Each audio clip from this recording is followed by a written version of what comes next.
Good morning all of you.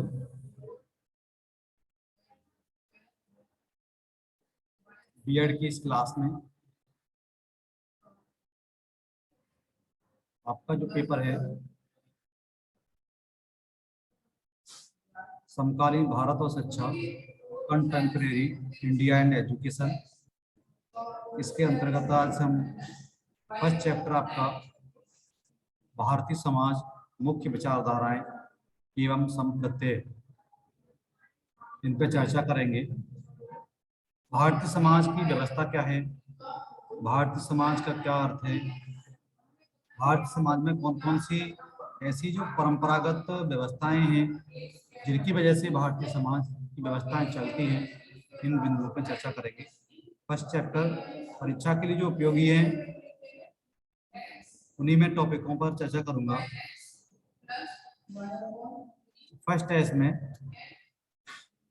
Bharatiya Samaj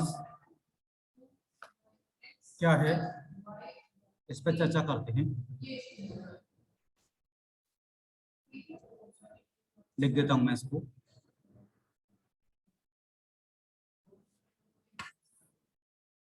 Bharatiya Samaj का अर्थ क्या है, चैप्टर का भी नाम लिखता हूँ। चलो अध्याय फर्स्ट।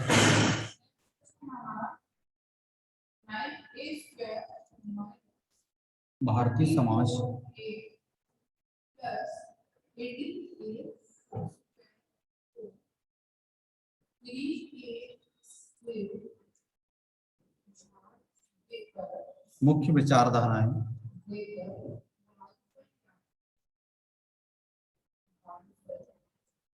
मुख्य विचारधाराएं एवं संप्रत्यय।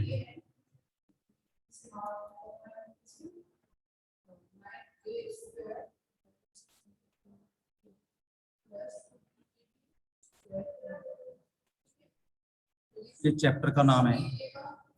इसके अंतर्गत सबसे पहले हम बात करेंगे भारतीय समाज की जो व्यवस्थाएं हैं, भारतीय समाज क्या है, इस पर चर्चा करते हैं।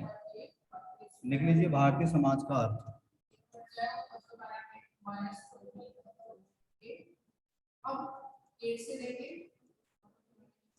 भारतीय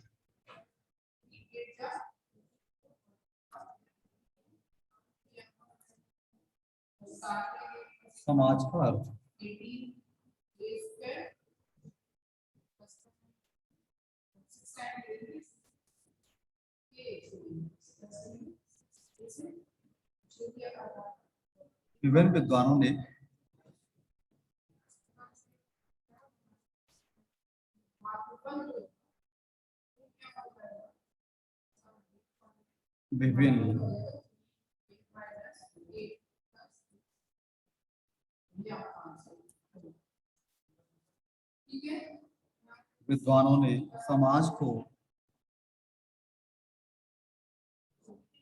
विभिन्न विद्वानों ने समाज को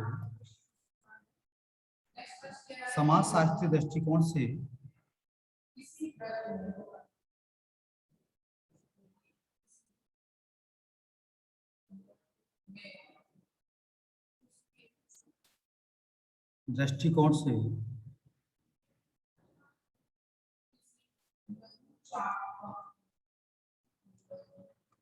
विभिन्न विद्वानों ने समाज को समाजशास्त्रीय दृष्टिकोण से एक अमूर्त संप्रत्यय माना है।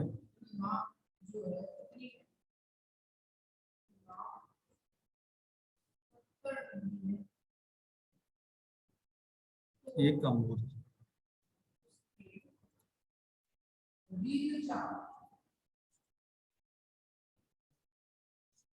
संप्रत्यय माना है।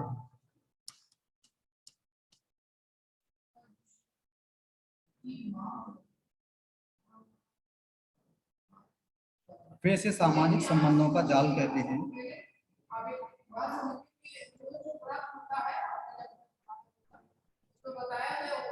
वे इसे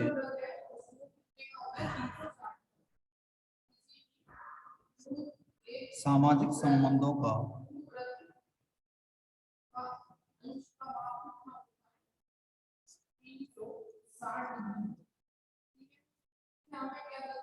जाल कहते हैं।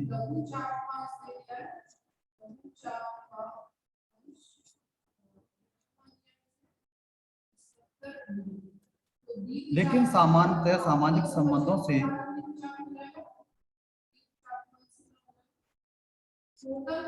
लेकिन सामान्यतया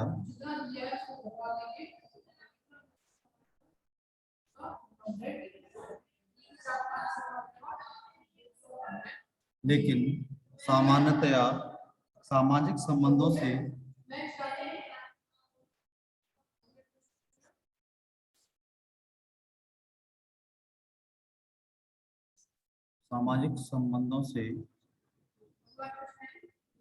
निर्मित सामाजिक समूह को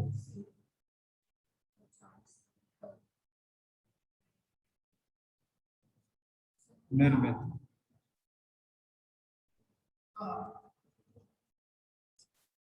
सामाजिक समूह को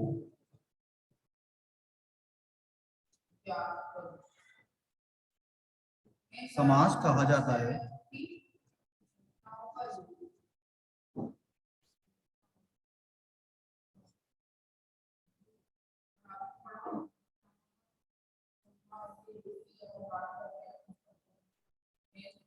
वर्तमान लोकतांत्रिक भारत में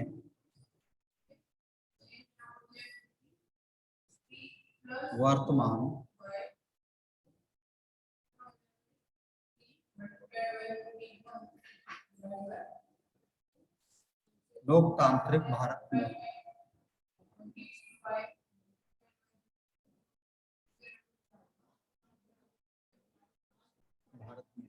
व्यक्ति व्यक्ति में जाति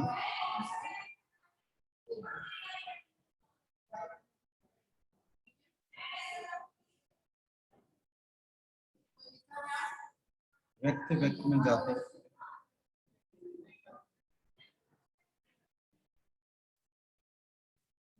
संस्कृति एवं धर्म आदि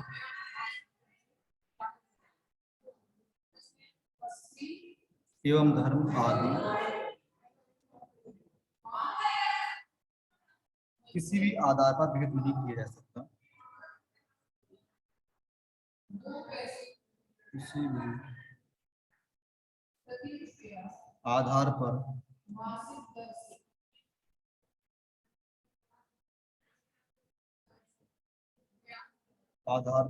भेद नहीं किया जाता।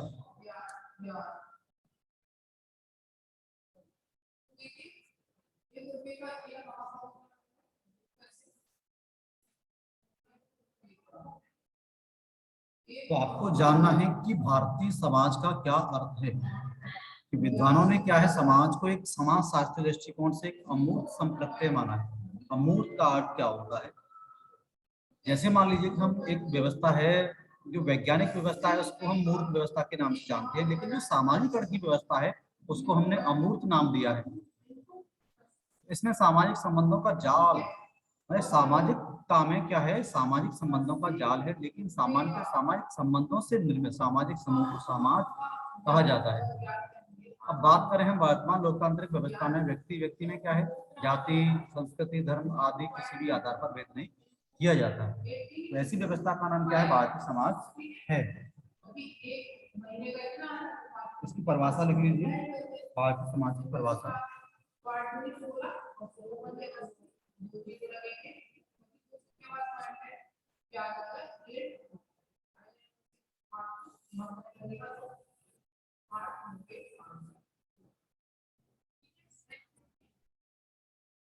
यदि हम भारतीय समाज को एक निश्चित परिभाषा में व्यक्त करना चाहें तो कह सकते हैं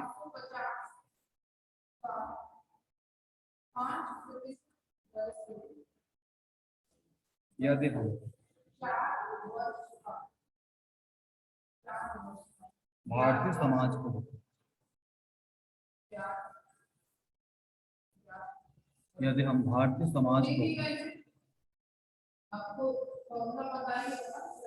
एक निश्चित परिभाषा में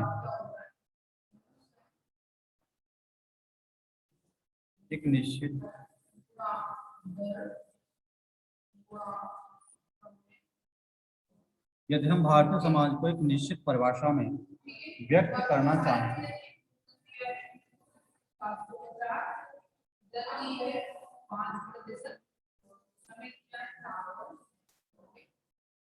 करना चाहें तो कह सकते हैं।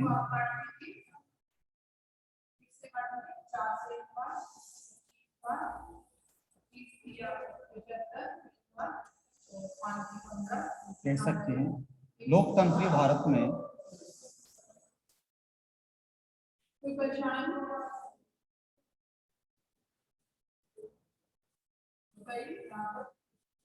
लोकतंत्र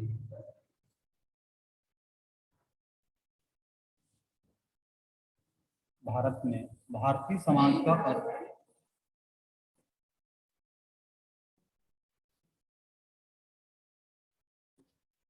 समाज का अर्थ उसकी संपूर्ण जनसंख्या से है। समाज का उसकी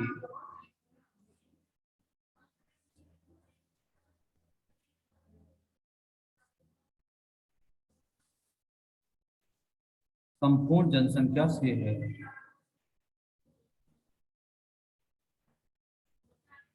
तो भारतीय समाज की परिभाषा की हम बात करें कि भारतीय समाज की परिभाषा क्या है। लोकतंत्रीय भारत में भारतीय समाज का अर्थ उसकी संपूर्ण जनसंख्या से है। भारत में यहाँ का हर नागरिक रहने वाला, ठीक है, भारतीय समाज के अंतर्गत आता है।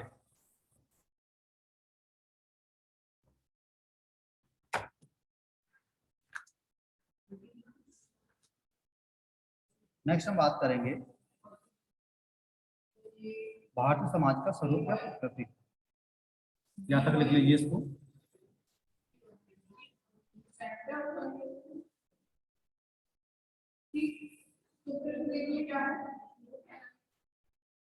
भारतीय समाज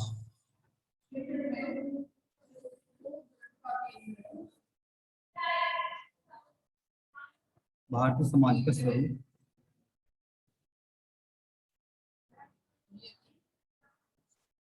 या प्रकृति।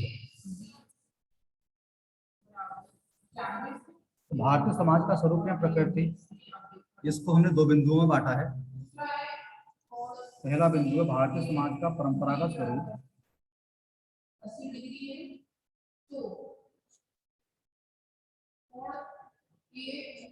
भारतीय समाज का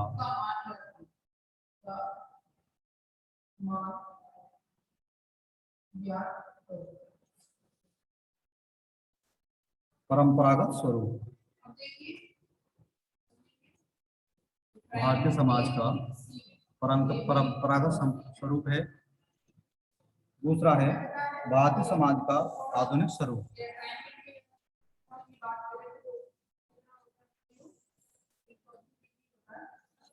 भारतीय समाज का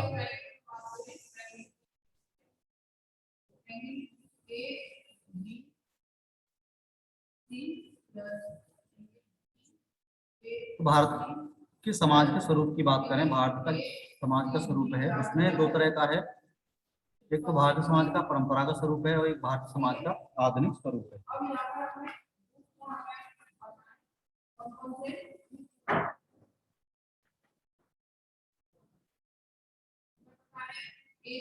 भारतीय समाज का परंपरागत स्वरूप इसका वर्णन करते हैं।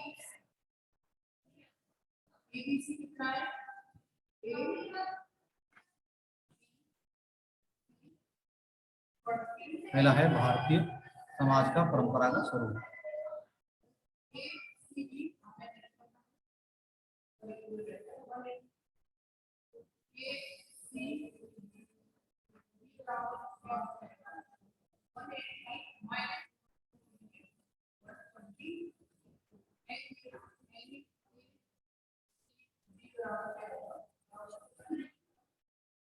भारतीय समाज का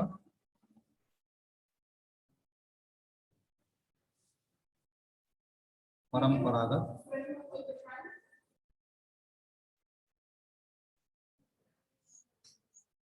स्वरूप।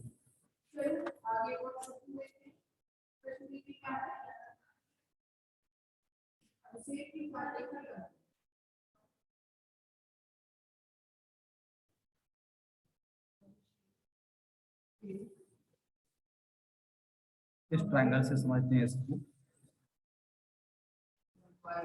सबसे पहले हम बात करेंगे यहाँ की जो व्यावसायिक जातियां हैं,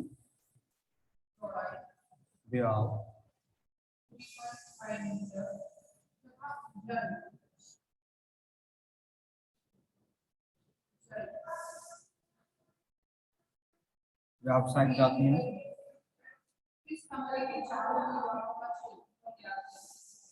सेकंड है धार्मिक समूह।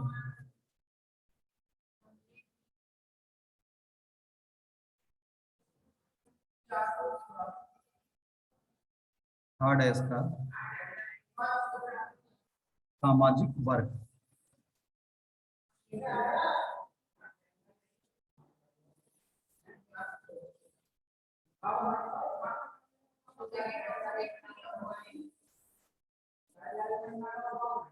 भारतीय समाज के परंपरागत स्वरूप की बात करें तो कोई व्यावसायिक जातियों में धार्मिक समूह के आधार पर, सामाजिक वर्ग के आधार पर हम उसका विविधीकरण कर सकते हैं। सबसे पहले हम बात करें कि व्यावसायिक जातियों के हिसाब से हम बात करें, अब उसमें जैसे मान लीजिए यहाँ की जो परंपरागत प्राचीन समय की जो व्यावसायिक जातियों के हिसाब से वर्ण व्यवस्था थी वो थी, जैसे क्षत्रिय वर्ण का बालक स्वयं के लिए निराज कर्म से हटकर अध्ययन एवं अध्यापन की अर्हता अर्जित कर लेता तो क्षत्रिय वर्ण से अपनी शिक्षा समाप्त करके ब्राह्मण वर्ग का सदस्य बन जाता था। ऐसे ही वर्ण व्यवस्था में संक्रमण एवं ब्राह्मणों की साथ लोलुप तथा जनशास्त्र काल के अर्थात शताब्दी के आसपास जाति प्रथा के आविर्भाव का जन्म हुआ था। तो इसमें हम बात करते हैं व्यावसायिक जातियों के आधार पर बात करते हैं। इसका मैं लिख देता हूँ यहाँ पे, ब्राह्मण,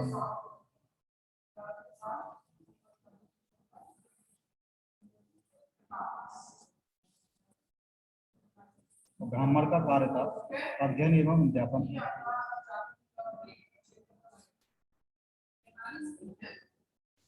अध्ययन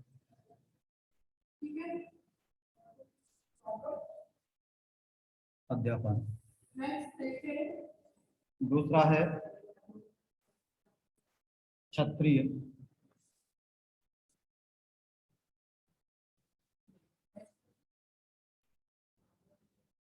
सैन्य कार्य, देश की सेवा करना।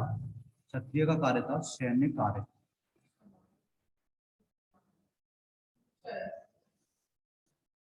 तीसरा है वैश्य,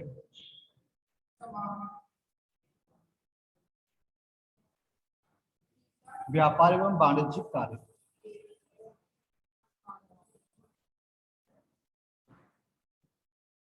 व्यापार एवं वाणिज्यिक कार्य।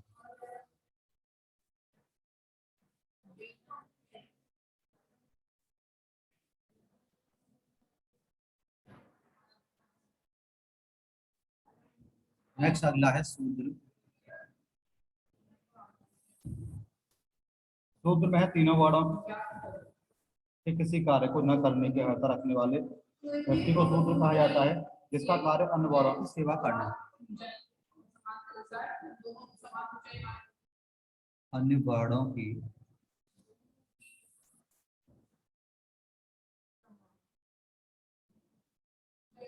सेवा करना।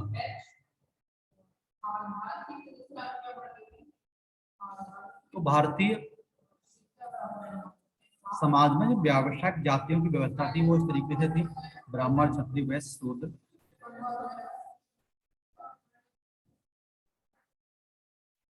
व्यावसायिक व्यवस्था में यहाँ पर जो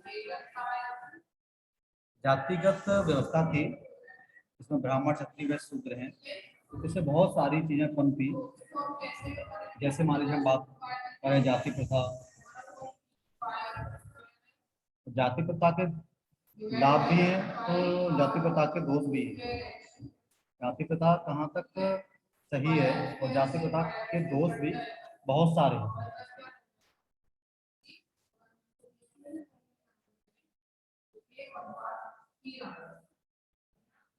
यहाँ तक लिख लीजिए, ये भारतीय समाज का परंपरागत स्वरूप। इसमें हम बात कर रहे हैं भारतीय समाज के परंपरागत स्वरूप में व्यावसायिक जातियों की, धार्मिक समूह की, सामाजिक कार्यों की। सामाजिक वर्ग।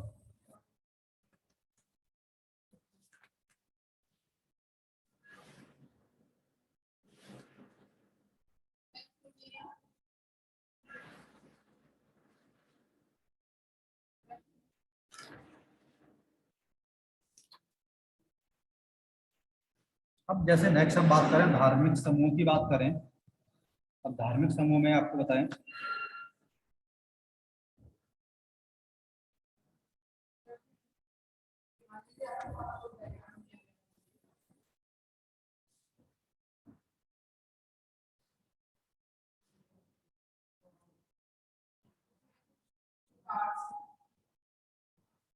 धार्मिक समूह की बात करें तो इसका भी वर्णन करते हैं।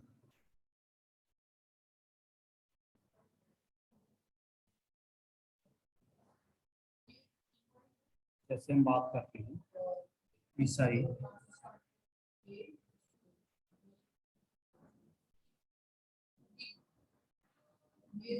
मुसलमान,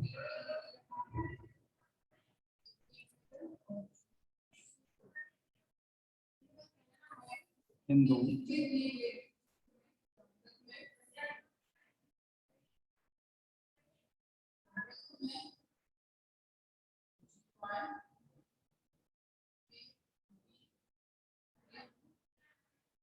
हिंदू में भी अन्य हैं, जैन, बौद्ध।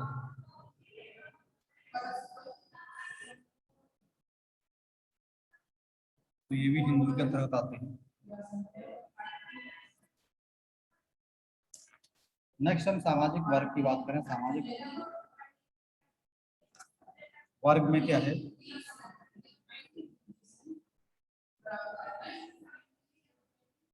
सामाजिक वर्ग के आधार पर भी वर्गीकरण है। निम्न वर्ग, मध्य वर्ग, उच्च वर्ग सामाजिक व्यवस्था में है ये। निम्न वर्ग,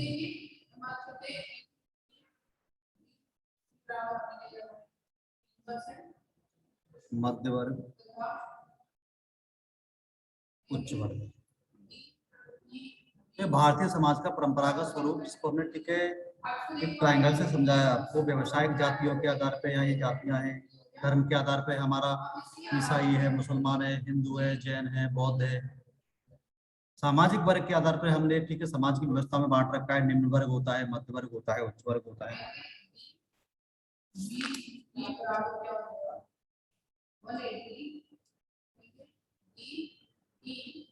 नेक्स्ट इसका जो दूसरा पॉइंट था भारतीय समाज का स्वरूप, उसमें है भारतीय समाज का आधुनिक स्वरूप। इसको बात करते हैं, क्या है बात भारतीय समाज का आधुनिक स्वरूप।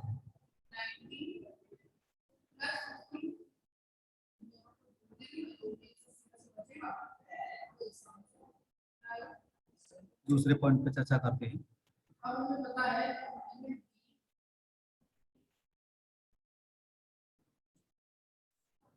भारतीय समाज का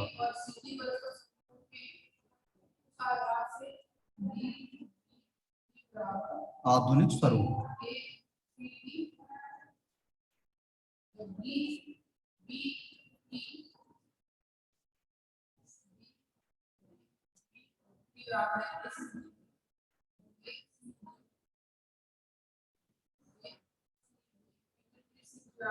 भारतीय समाज के आधुनिक स्वरूप से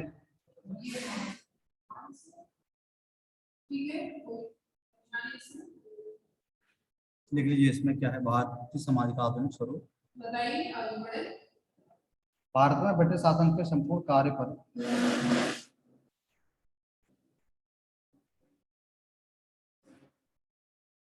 भारत में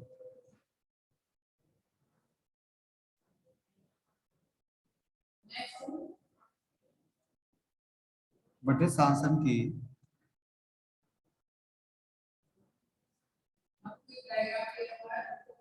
संपूर्ण कार्य पर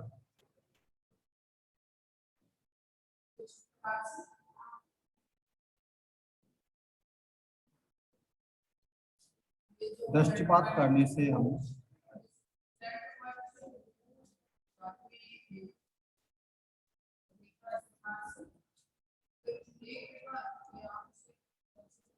करने से हम यह देखने में असफल नहीं रह सकते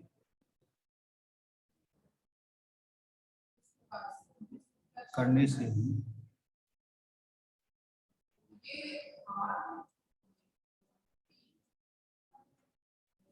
यह देखने में असफल नहीं रह सकते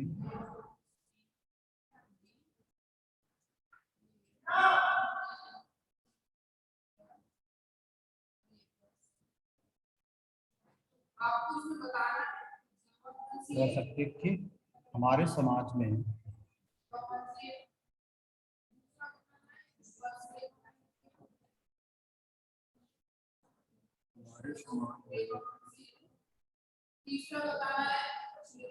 इसके द्वारा क्रांतिकारी परिवर्तन किया गया है। हमारे समाज में इसके द्वारा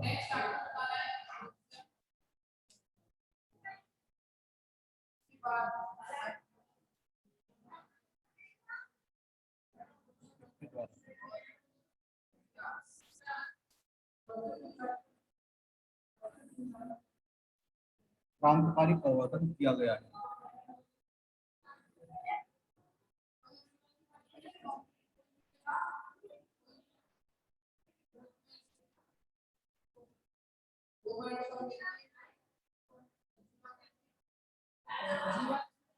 भारतीय समाज का आधुनिक स्वरूप, जिसमें हमने बात की भारत में ब्रिटिश शासन की संपूर्ण कार्य पर दृष्टिपात करने से हम यह देखने में असफल नहीं रह सकते कि हमारे समाज में इसके द्वारा क्रांतिकारी परिवर्तन किया गया है।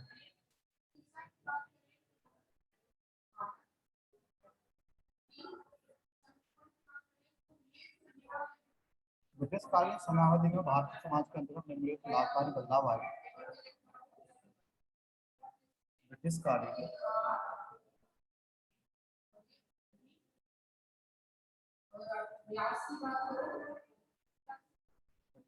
समयावधि में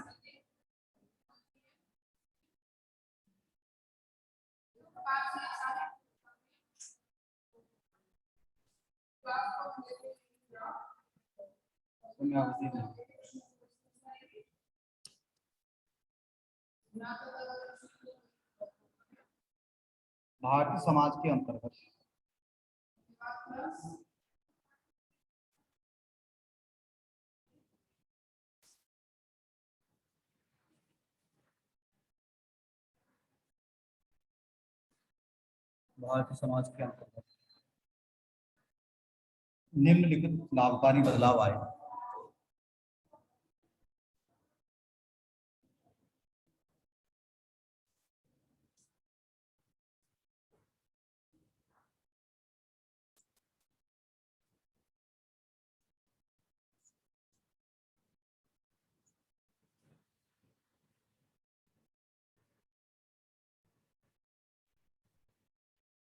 पहला है धार्मिक एवं जातिगत भेदभाव के बिना सभी को समानता।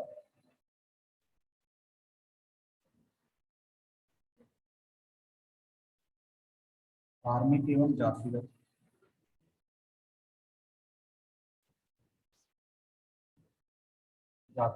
भेदभाव के बिना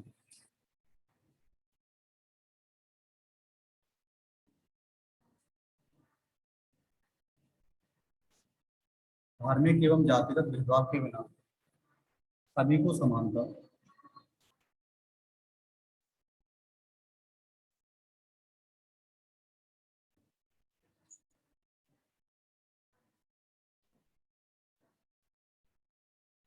जाति प्रथा का विघटन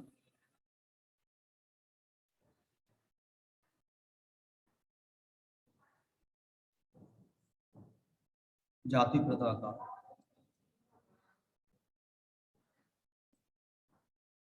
विघटन। नेक्स्ट है व्यापक एवं प्रभावशाली मध्यम वर्ग का उदय।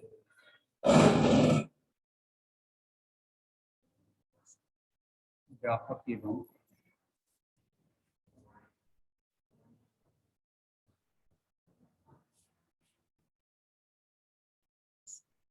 प्रभावशाली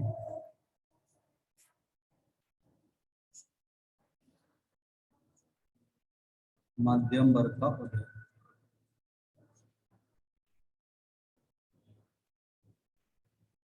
संयुक्त परिवार का विघटन एवं एकल परिवार का विकास।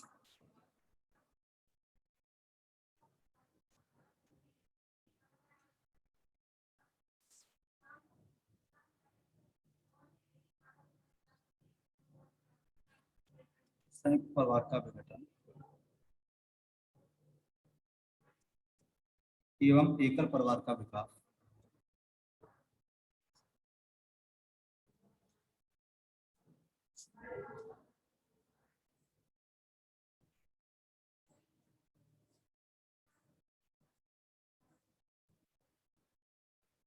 स्त्रियों की सामाजिक स्थिति में सुधार।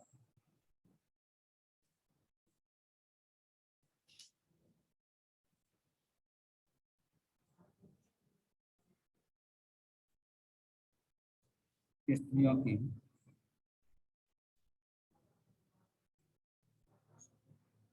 सामाजिक स्थिति में सुधार।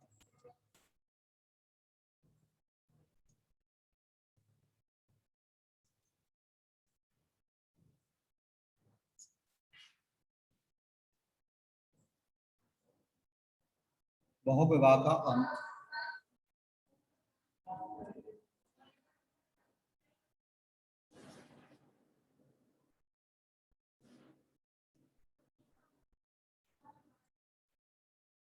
नेक्स्ट है जमींदारी, जागीरदारी एवं बेगार प्रथा का अंत।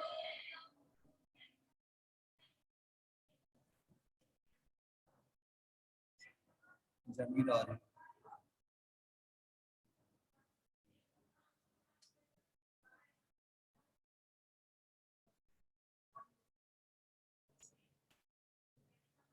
जागीरदारी एवं बेगार प्रथा का अंत।